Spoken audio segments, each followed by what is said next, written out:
Espero que esteja bem. Esse primeiro recado é só para deixar claro para todos e todas que estão nos assistindo que as aulas aqui presentes são dos nossos cursos do IFMG Campus Avançado Pinuí. Qualquer uso indevido da imagem pode ser alvo de questionamento judicial. Então, dessa forma, assista, não tem problema algum em assistir, em aprender e compartilhar o conhecimento, mas nada de utilização das imagens sem autorização prévia dos responsáveis, seja o professor, seja o Instituto Federal de Minas Gerais, Campus Avançado Pinuí. Beleza? A gente se vê ao longo desse curso e espero que seja proveitoso para todo mundo. Olá, saudações a todos e todas. Agora nessa aula nós vamos tratar sobre mudanças climáticas e para isso eu trouxe o material do professor Moacir Berlato sobre aquecimento do planeta Terra, mudanças climáticas globais e regionais e projeções para o século XXI para a gente debater. Então, a gente tem aqui o aumento do efeito estufa na atmosfera, né, como causa do aquecimento global, e isso vem como cálculo alerta que o Arrhenius já apresentava lá no início do século XX, que a duplicação do gás carbônico aumentaria a temperatura da Terra entre 5 e 6 graus Celsius, né? Olha só que fascinante. E isso graças à modificação da composição da atmosfera pelo ser humano, né? Então, dessa forma, a gente consegue perceber algumas coisas. Primeiro, lembrar, né, a física do efeito estufa na Terra, né, na atmosfera, né? A Terra com efeito estufa tem a média de 15 graus e sem efeito estufa menos 18. E dessa forma a gente tem aqui 70% dos raios infravermelhos deixam a Terra, então aqui 45% dos raios ultravioletas são absorvidos, 5% refletidos, 25% refletidos, 25% absorvidos, né? Os processos atmosféricos liberam 29% aqui para essa camada, né, do efeito estufa, 88% do efeito estufa vem, 104% da radiação terrestre sai, e aí 70% do infravermelho, como eu disse, deixa a Terra. Então, esse é o balanço da radiação, né, que é essa continha aqui. A gente consegue perceber que dá zero, né? Muito interessante da gente observar como isso se dá. Então, é com base nisso daqui, né, que a gente consegue perceber essa física do efeito estufa. Então, pegando aqui a origem dos três principais gases de efeito estufa: 63% é o dióxido de carbono, 24% é o metano, 10% óxido nitroso, 3% outros. O CH4, né, ele tem 21 vezes mais potencial de aquecimento que o CO2 e o N2O 310 vezes o do CO2. Então é por isso que o metano e o óxido nitroso são tão ou mais tóxicos, né, que o próprio gás carbônico, né? E são eles que vão ter os principais efeitos nos próximos 100 anos. São eles os principais gases que a gente tem que tratar. Então, quando a gente pega aqui, ó, a curva de Keeling, né, pioneiro da ciência das mudanças climáticas, a gente vê que um aumento do CO2 na atmosfera em valores mensais medidos lá no laboratório do Havaí, durante 55 anos. Então, a gente consegue perceber um aumento, né? Esse gráfico aqui, né, da concentração de CO2 nos mostra um aumento ao longo dessas medições. E isso nos faz refletir que a gente consegue perceber que tem um aumento. A concentração do gás carbônico, ainda para esse mesmo pessoal, né, esses mesmos cientistas, mostra que a concentração do gás carbônico também segue aumentando, né? Segue aumentando aqui, ó, de uma forma bastante significativa e constante desde então. Então a gente consegue perceber esse aumento na concentração do gás carbônico. Quando a gente vê a emissão de CO2 pelas atividades industriais, a gente consegue perceber que na Ásia, na Europa e na América do Norte é onde a gente tem maior emissão de CO2 pelas atividades industriais. Ora, bola, são exatamente as áreas mais industrializadas do planeta. Faz todo sentido. Quando a gente pega agora a emissão de CO2 pelo uso da terra, a gente vê um grande aumento na África, um grande aumento na África e um grande aumento na América do Sul, que são as áreas com maior número de áreas para agricultura, pastoreio, criação de gado, entre outras situações. Isso nos faz observar, portanto, que o uso da terra pode ter um papel também significativo para a emissão de gás carbônico no planeta. E isso precisa ser observado, né? Haja vista que a gente tem várias formas relacionadas à criação de gado que podem gerar a emissão de gás carbônico. Pegando aqui no período de 50 a 2005, né? Pegando aqui o CO2, o CH4N2O, a gente pega aqui as emissões de CO2 no Brasil de 90 a 2005, né? E a gente percebe aqui, em 95, o maior desmatamento da Amazônia, e a gente consegue perceber que a mudança de uso da terra e florestas é o principal causador da liberação de excesso de gás carbônico aqui no nosso país. Então, isso mostra por que é tão importante a preservação das áreas de floresta, porque elas têm um papel fundamental na liberação de CO2. Né? A gente tem entre os processos industriais com uma pequena porcentagem, né? E a energia, né, numa quantidade mais ou menos constante. Então, o grande vilão que a gente tem é o desflorestamento, é a destruição da natureza, é o desmatamento descontrolado, igual a gente viu no último período na Amazônia, no Pantanal, que tem um papel significativo para o aumento de gases estufa na liberação aqui do nosso país. E o IPCC? O IPCC, né, Intergovernmental Panel of Climate Change, né, foi criado junto com o relatório Butler, né, nas Nações Unidas, né, então criou pela Organização Meteorológica Mundial e o Programa das Nações Unidas para o Meio Ambiente, PNUMA, e a gente tem relatórios, né, os relatórios então do IPCC, né, que são extremamente significativos, mais de 800 autores, 2.500 revisores, 130 países. Então, o IPCC, que apresenta esses relatórios, não é qualquer coisa, é uma entidade muito séria, né? Não à toa foi, inclusive, o Prêmio Nobel da Paz em 2007. E o IPCC joga um papel fundamental para o debate, e é com base nesses dados que a gente vai comentar um pouco. Primeiro, sobre os sinais de aquecimento global. Então, a gente tem aqui ó, a anomalia da temperatura global da superfície, né, de 51 a 1980. A gente consegue perceber aqui alterações, mas a partir dos anos 80 um aumento significativo aqui, né? Então, e isso está dentro do intervalo de confiança de 95%, né, que está aqui presente. Então, a gente consegue perceber uma anomalia da temperatura, o aumento da temperatura, então, né, acontecendo aqui, né, na temperatura aqui da superfície do planeta, aumentando significativamente desde os anos 80, né? Então a gente consegue perceber que não necessariamente tem uma relação com El Niño e Laninha. Aqui a anomalia da temperatura média, né, de 2001 a 2005 da superfície, né? Então a gente consegue perceber um aquecimento significativo na maior parte do planeta, né? E mesmo nas geleiras, a gente tem a alterações de temperatura constante, então a gente consegue perceber que a maior parte do planeta dá sinais de aquecimento, né? E isso aqui mostra, né, essas anomalias aqui ao longo de um período de 1 século e 25 anos. Então é um período muito longo que a gente consegue fazer a identificação e consegue perceber essas mudanças climáticas aparecendo aqui nos gráficos. Esse é um gráfico muito interessante, né? Esse aqui é um gráfico da NASA, que é o deslocamento para a direita da curva sino. Então, veja, a gente consegue perceber mudança na distribuição da anomalia da temperatura do verão no hemisfério norte, na segunda metade do século XX e início do século XXI. Então, aqui, né, o original de 51 a 80, de 81 a 91, observa aqui que as temperaturas mais frias diminuem, a partir de 91 diminui ainda mais e a partir de 2001 ainda mais. Então a gente consegue perceber que tem um deslocamento da curva, né, de temperaturas que a gente consegue perceber saindo inclusive daqui, né, com essas mudanças constantes de temperatura que a gente tinha com essa curva literalmente andando para o lado, né, indicando sinais de aquecimento. Então a gente consegue perceber uma curva, né, feita pela NASA, mostrando esses sinais de aquecimento no planeta nesse período. Então, a gente consegue ver alguns extremos climáticos no início do século XXI.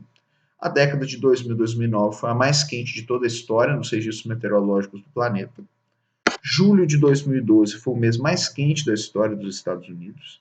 Desde 2006, cerca de 10% da superfície continental do hemisfério norte tem registrado recorde de temperatura a cada verão. Em 2005, grandes extensões do sudoeste da Amazônia sofreram das maiores secas dos últimos 100 anos, que é um padrão não relacionado com o El Niño, nós vamos falar do El Niño já já, né? Então não tem a ver com o El Niño essas grandes secas. Em 2010, uma nova extensa seca assolou a Amazônia, também não relacionada com o El Niño. E essas secas, né, da Amazônia, elas estão alinhadas diretamente com modelos climáticos que mostram seca e aquecimento da região até o final do século XXI. Então veja que os sinais que a gente está observando no planeta são sinais que parecem mostrar que, de fato, a gente está tendo alteração climática. E essa alteração climática indica para um extremo climático de aquecimento, né? Então, isso é muito importante de ser observado e de ser compreendido. O aumento do nível do mar, né, do século XX, né, a gente teve um aumento significativo aqui, né, do nível médio do mar, cerca de 8 centímetros durante 43 anos, e em 10 anos, né, em 11 anos aqui, já aumentou 3,4 centímetros, além da acidificação dos oceanos. Então, a gente tem outros grandes possíveis impactos. Furacão é um deles. Então, a gente pega aqui, furacão como Katrina pode ser mais frequente? Isso é um debate que a gente tem que fazer, né? Que atingiu 1 milhão de pessoas. Mais de 1.800 mortes, 100 bilhões de prejuízo, meio milhão de pessoas tiveram que ser evacuadas e inundação de 80% de New Orleans, né? Então, o furacão Katrina é considerado o mais destrutivo e mais caro desastre natural da história dos Estados Unidos. E isso tem uma relação direta com essas alterações climáticas do planeta, que podem se tornar mais frequentes. Em outubro de 2012, a gente teve o furacão Sandy. O furacão Sandy fechou Nova York, teve mais de uma centena de mortes, destruiu toda a costa leste dos Estados Unidos, prejuízo na casa de mais de 30 bilhões de dólares e afetou inclusive a campanha das eleições presidenciais daquele ano, né? Que acabou tendo um debate importante sobre a questão das mudanças climáticas, né? Então a gente tem que levar isso em conta. E aí, a gente pega aqui no mapa do Brasil, a gente observa aqui, ó, em 2004, um evento inédito no Atlântico Sul, que foi a chegada de um furacão aqui no litoral, né, no litoral de Santa Catarina, né, com ventos de 150 quilômetros, levou a 11 mortes, destruiu vários municípios. Então, isso é sinal também de mudança climática e é algo preocupante, porque isso não acontecia no Atlântico Sul, esse tipo de desastre natural. E nos traz um debate sobre para onde está indo essas alterações climáticas no planeta. Então, os tornados, né, também são outro debate que a gente traz. Mais de 1.200 tornados entre 91 e 2010 nos Estados Unidos, né? Eles podem se tornar mais intensos. Não à toa a gente tem um corredor, né, uma alameda de tornados que vai do Texas ao Dakota do Norte, é onde acontece a maior parte dos tornados nos Estados Unidos. E aqui, né, esse aqui é um tornado em Oklahoma, né, de 2013, ventos de 320 km por hora, né, é uma situação assim bonito de se ver, mas muito perigosa de se presenciar. Aqui os efeitos do tornado de Oklahoma, né, a cidade de Moore ficou aqui os sinais do tornado, né, o que sobrou, né. Aqui do tornado que pegou Santa Bárbara do Sul, aquele com base nesses aqui que a gente está falando, chegou aqui no litoral de Santa Catarina, e aí fez esse verdadeiro estrago. Então, esse tornado em Santa Bárbara do Sul, né, e curiosamente Santa Bárbara é protetora das tempestades, e nos traz a pergunta, será que nós vamos presenciar no futuro um corredor de tornados na América do Sul? Isso é um debate que tem que ser feito. Será que isso vai acontecer? Se for, é algo muito perigoso, né? E algo inesperado, tendo em vista todos os efeitos que a gente tem observado da natureza.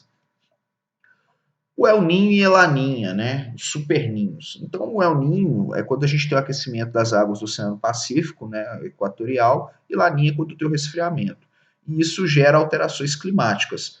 Quando a gente tem El Niño, tem muita chuva no sul do Brasil, e Laninha estiagem no sul do Brasil. Então, a gente tem alterações climáticas por conta do El Niño. Então, a gente tem indicações, como a gente está vendo aqui no desvio padrão, indicações de superninhos, né, com superninhos e, por consequência, maiores efeitos dessas situações climáticas, né? Então, esses fenômenos climáticos se tornando mais fortes, mais frequentes, a gente tem um efeito maior sobre o clima, sobre os biomas, né? E aí a gente traz o debate também do contraditório. Né? O CO2 não é o vilão, o CO2 é o gás da vida, sem ele não teria aumento da temperatura do planeta e não seria possível a vida. A atividade solar é determinante do clima. Né? E a gente tem a oscilação decadal do Pacífico, que são essas alterações climáticas que acontecem, né? Especialmente El Niño e Laninha. O vulcanismo tem um efeito muito importante. E mesmo alguns gurus do aquecimento global têm revisado suas previsões apocalípticas. Então a questão não é o CO2, a questão é a participação humana, é a participação do ser humano. Se a gente vê aqui o gás carbônico, a temperatura através dos tempos, ou ao longo do tempo, a gente consegue perceber uma alteração mais ou menos constante. A grande questão que a gente tem é os últimos períodos. Então, quando a gente pega aqui a irradiação solar pelo número de manchas solares, a gente tem também são gráficos similares, né? E aqui a oscilação da decadal do Pacífico, né? Com a Laninha e El Ninho, né? Com os períodos de quente e frio também acontecendo, a gente consegue perceber essas oscilações de maneira constante. Então, a grande questão é que as mudanças nessa temperatura global continental são devidas à ação antrópica, não é a ação natural. Se a gente pega aqui, ó, o gráfico aqui da América do Sul circulado, a gente pega aqui as mudanças na temperatura da superfície desses modelos climáticos, a faixa azul aqui é o modelo somente usando atividade solar e vulcão. A faixa rosa é graças à atividade antrópica. Então, veja que é a atividade antrópica aqui que joga um papel fundamental nesse processo de alteração climática. Então, é a causa antrópica o principal fator que leva a essas mudanças de aquecimento global, como a gente está vendo aqui nos dados do IPCC. Não é um dado que foi tirado da cartola, são dados sérios, assinados por mais de 800 cientistas no mundo inteiro.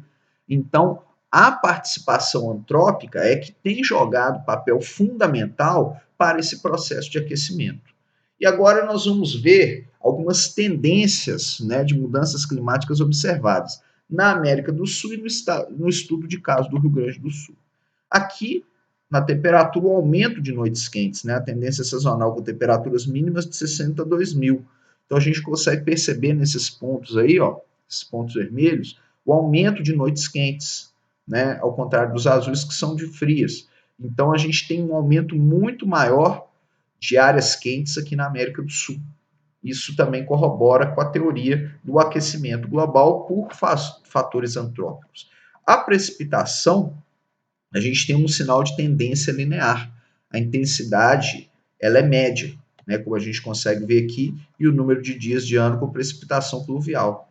Né? Então, a gente tem uma tendência linear em relação à pluviosidade, né, aqui na América do Sul. A gente também tem uma tendência linear dos desvios de temperatura mínima, mas veja que aqui nesse caso eles seguem aumentando. A gente tem um aumento, né, na tendência linear dos desvios da temperatura mínima, com aumento frequente, né? Aqui no caso do Rio Grande do Sul, pegando 18 estações meteorológicas, mesmo tendo as situações aqui de El Niño e Laninha, a gente tem uma tendência linear, né? Um crescimento linear dessa temperatura ao longo do período de estudo, né, que é de 36 a 2000. Então a gente consegue perceber também o aumento dessa temperatura mínima do ar. Aqui também os sinais coletados, né, de temperatura mínima do ar no Rio Grande do Sul, né, que corroboram com esses gráficos aqui, né, que mostram que onde está aumentando, muito significativamente ou pouco significativamente, mas é muito raro, né, só aqui no inverno, em alguns lugares, uma diminuição. Então, a média de temperaturas tem aumentado nessas estações nessas estações climáticas do Rio Grande do Sul, né, que é um estado extremo do Brasil, e nos ajuda a compreender essa situação. Quando a gente pega aqui a distribuição da temperatura mínima do ar estacional para 3 períodos no Rio Grande do Sul, Também a linha cheia dentro da caixa mostra aqui o percentual de 50%, né? Essa aqui é a mediana, então o inferior da caixa tem 25%, o superior da caixa 75%. E por consequência, a gente consegue perceber que, mesmo tendo aqui presente a média, a gente tem uma quantidade maior de temperaturas, de temperatura mínima do ar acima dessa média esperada. Então a gente consegue perceber também um aumento mínimo de temperatura dentro desse período, no exemplo do Rio Grande do Sul. Aqui, né, aqui uma tendência linear também da precipitação pluvial anual estacional de chuva, né, que a gente consegue perceber também com aumento nesses pontos, igual a gente está percebendo, né, poucos lugares com diminuição. Então veja que a situação do Rio Grande do Sul não escapa do que a gente viu no mapa aqui da América do Sul, ó, com aumento de precipitação nesses lugares, né, um aumento significativo aqui, o mais bem forte, né, e aqui o número de dias com precipitação pluvial acima de 20 também aumentando. E aí a gente vem aqui na região do Ninho, né, 3,4, e a precipitação pluvial anual do estado do Rio Grande do Sul. Se a gente pega aqui a precipitação pluvial, a gente consegue perceber um aumento seguindo uma tendência linear, né, um R de 0,44, a gente consegue perceber então um aumento linear então da precipitação acontecendo, né, no Rio Grande do Sul. Então, a gente consegue perceber essas tendências e outras. Aumento da nebulosidade diurna, forte redução da insolação, que é o brilho solar, redução da amplitude térmica diária, aumento do vapor d'água na atmosfera, redução do déficit hídrico. Então, a gente consegue perceber a alteração climática de maneira significativa acontecendo no Rio Grande do Sul.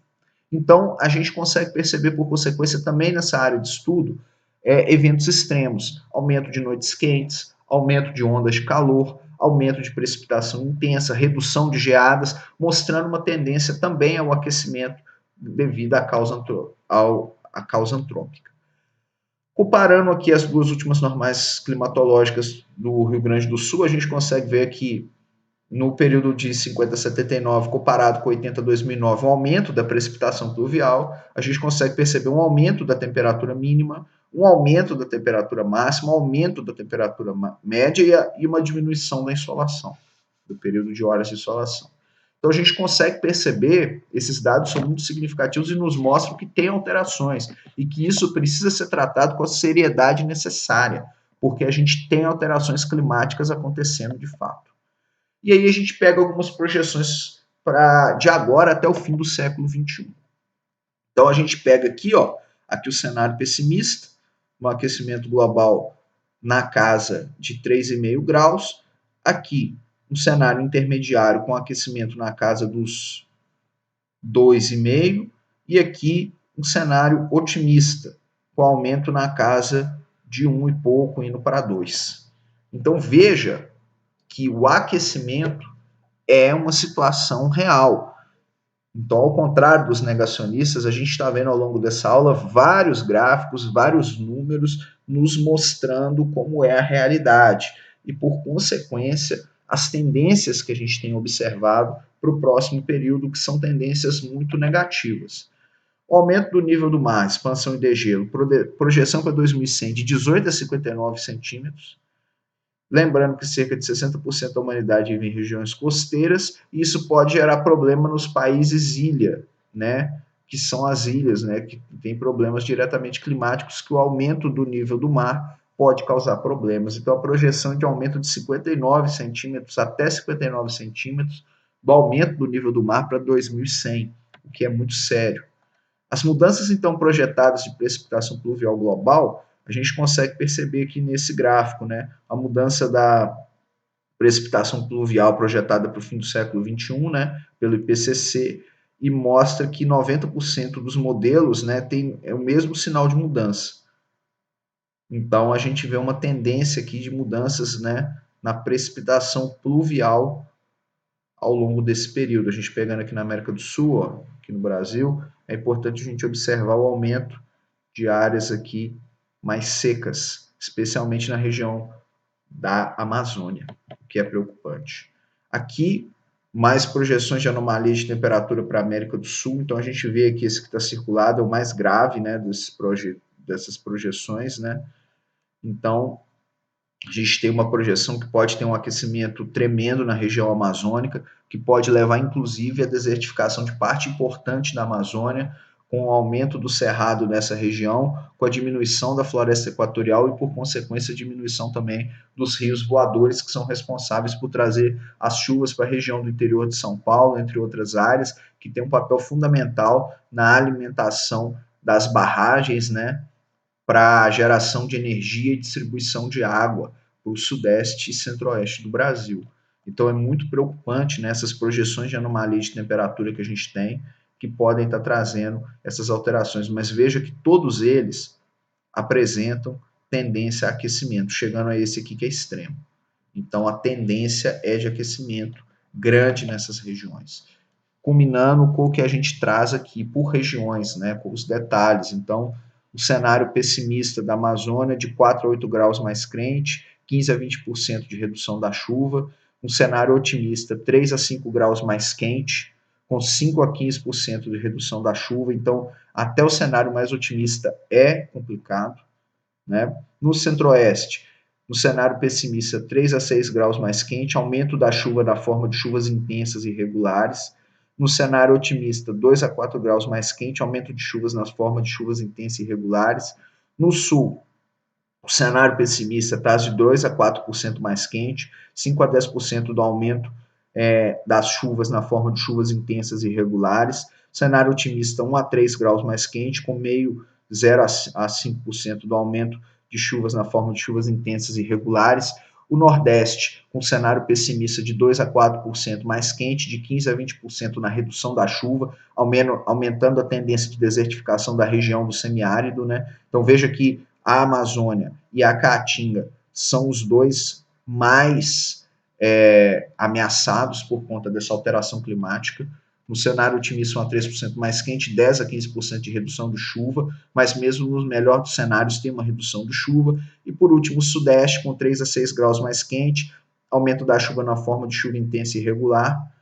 E o cenário otimista é 2 a 3% mais quente, aumento de chuva na forma de chuvas intensas e irregulares.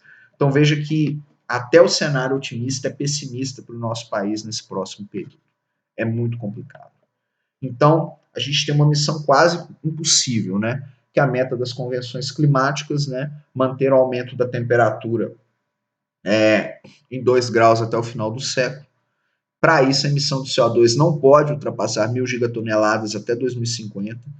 Nesses primeiros 7 anos do século XXI, já foi emitido cerca de 250 gigatoneladas, ou seja, um quarto já foi em 7 anos, e muito provavelmente, se for nesse ritmo, né, até 2050, atinge 1.750 gigatoneladas, que é quase o dobro do limite. Então é preocupante a situação que a gente tem. E como é que fica a vegetação natural, os biomas, as florestas?